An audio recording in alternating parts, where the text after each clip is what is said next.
32 χρόνια σιωπηλό κυνήγι,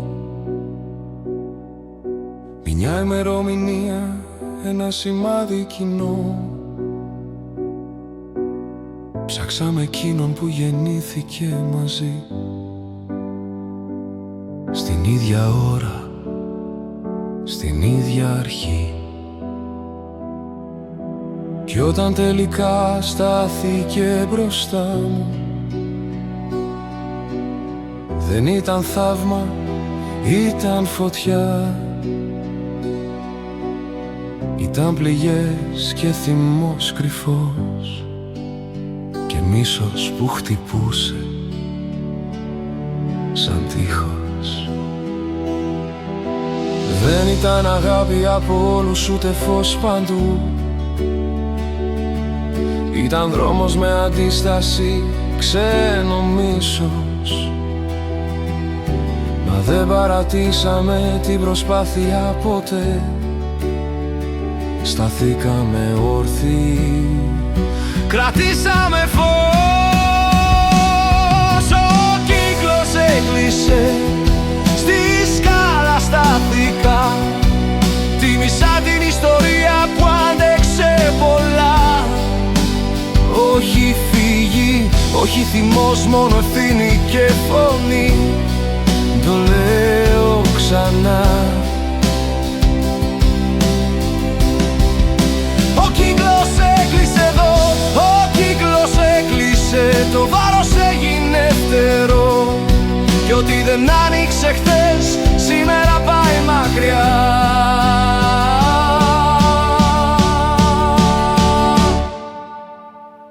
Κουπλεύει.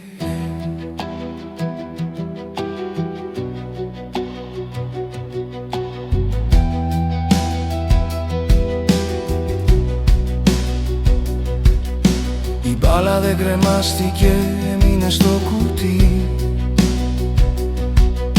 Το δώρο σφραγισμένο, η κάρτα χωρίς δρόμο. Ένα σακουλάκι κλειστό μέσα στο καιρό. Μια σύν που δεν βρήκε ποτέ μέρος για φως.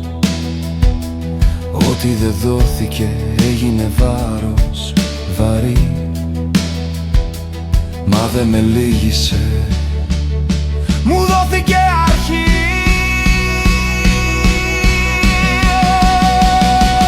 Και πήρα εγώ πρόσφερα, εγώ τίμησα, εγώ συγχώρησα βαθιά.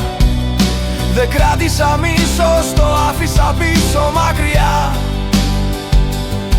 Δεν κλείνεις κύκλους με εκδίκηση, αλλά με ψυχή.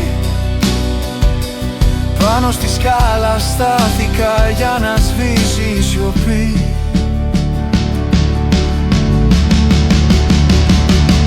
Τελικόλος έκλεισε, το φωνάζω δυνατά. Η μπάλα κάτω, το δώρο κλειστό πια. Η κάρτα στα ζήτητα, το σήμα νεκρό. Μα ο κύκλος έκλεισε, έγινε φως και προχωράμε. Ο κύκλος έκλεισε, ό,τι βάρος έγινε φτερό. Κι αν μίσος ήρθε απ' αλλού, εγώ έμεινα όρθιος. Το λέω ξανά. Ο κύκλος έκλεισε, καινούριο φως.